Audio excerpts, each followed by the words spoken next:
ফেব্রুয়ারি নির্বাচন গুজব, এনসিপি আহ্বায়ক।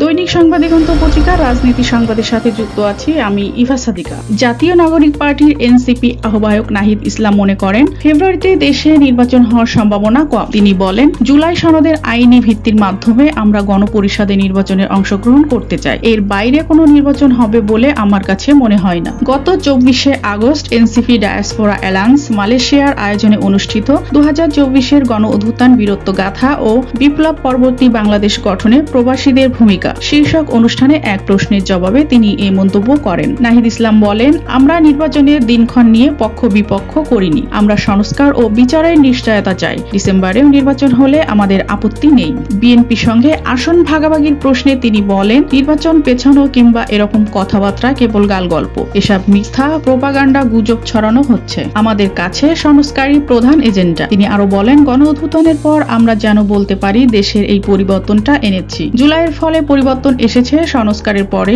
আমরা নির্বাচন নিয়ে ভাবব। অনুষ্ঠানে বিশেষ অতিথি হিসাবে উপস্থিত ছিলেন এনসিপির যুগ্ম সদস্য সচিব আলাউদ্দিন মোহাম্মদ।